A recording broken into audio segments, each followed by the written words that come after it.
गुरु प्यारे साध संगत जी, प्यार से कहिए धन्य निरंकार जी। साध संगत जी, आप जिस सभी संत महात्माओं के चरणों में दास एक छोटी सी कहानी अर्पण करने का प्रयास कर रहा है। आशा है साध संगत जी आप सभी संत महात्मा प्रमाण करेंगे। साध संगत जी, एक बार की बात है, एक शख्स गाड़ी से उतरता है और वह बड़ी तेजी के साथ एयरपोर्ट की तरफ जाता है। साध संगत जी, जहाज उड़ने के लिए तैयार था। वह जो है किसी कॉन्फ्रेंस में साध संगत जी उसको पहुंचना था और खासकर उसी के लिए वह कॉन्फ्रेंस आयोजित की जा रही थी। साध संगत जी, सत्संग जी, वो अपने सीट पर जाकर बैठता है और जहाज अपना उड़ान भी भरता है।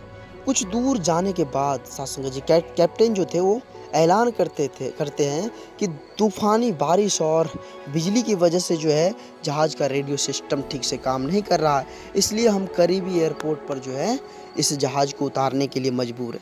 सत्संग इस तरह की बात सुनकर तो वो हैरान रह गए कि अब मेरा जो है यह कॉन्फ्रेंस छूट जाएगा। सत्संग जी, जहाज उतरता है और वो बाहर निकलकर सत्संग जी वो कैप्टन से जाकर शिकायत करने लगा कि हमारा जो ये टाइम है, एक एक मिनट है, काफ़ी कीमती है। वहाँ पे हमारा कॉन्फ्रेंस छूटा जा रहा है, वहाँ पहुँचना मेरा बहुत ज़रूरी है। सत्संग जी, सभी बात एक के पास खड़े मुसाफिर सुन रहे थे और देख भी रहे थे। तो मुसाफिर सत्संग जी उनको फिर से देखा तो पहचान लिया। बोला, डॉक्टर साहब, डॉक्टर पटनायक साहब, आप कहाँ जा रहे हैं? सत्संग जी वो सारी बात उनको बताई। तो बोला, कोई बात नहीं है, आप टैक्सी ले लीजिए, यहाँ से 3-4 घंटे का रास्ता होगा, आप टैक्सी से भी जा सकते हैं। तो बोला, ठीक है, कोई बात नहीं, अगर इस तरह की बात है तो हम टैक्सी ही ले लेते हैं। उनकी शुक्रिया अदा करके सत्संग जी वो टैक्सी से निकल पड़े। सत्संग जी, आंधी तूफान बिजली जो थी वो बारिश वहाँ भी उसका पीछा नहीं छोड़ा। सत्संग जी, ये बारिश ने गाड़ी चलाना मुश्किल कर दिया था। उसका ड्राइवर जो था सत्संग जी वो भटक रहा था, रास्ता भूल रहा था कि कहाँ जाए। ना उम्मीद के उतार चढ़ाव के बीच सत्संग जी एक छोटा सा घर दिखा। वो घर दिखा, जैसे ही घर दिखा वो टैक्सी वाले भाई वहाँ घर के पास लेकर गए और बोले कि अभी काफ़ी तेज़ तूफान चल रहा है, आगे बढ़ना दिक्कत का और सामना करना पड़ सकता है। सत्संग जी इस तूफान की गनीमत समझकर वो गाड़ी से नीचे उतरता है और वो दरवाज़ा को खटखटाया। सत्संग जी, अंदर से आवाज़ आई कि जो कोई भी है वो अंदर आ जाओ, दरवाज़ा खुला हुआ है।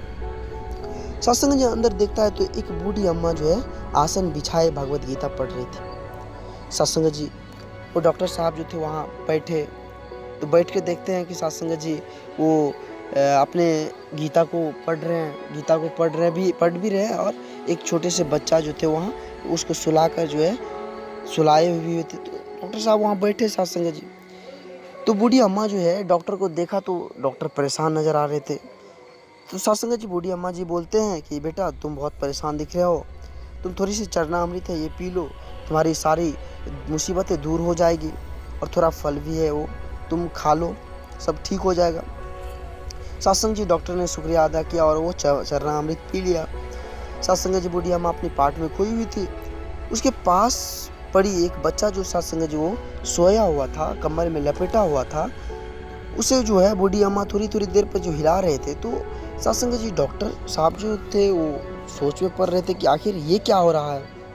सत्संग जी डॉक्टर साहब पूछे कि क्या हुआ इसको, किस बात के लिए आप देख रहे हैं उधर, आप पढ़ भी रहे हैं और बार बार इस बच्चे को देख भी रहे हैं कि कुछ हुआ तो नहीं।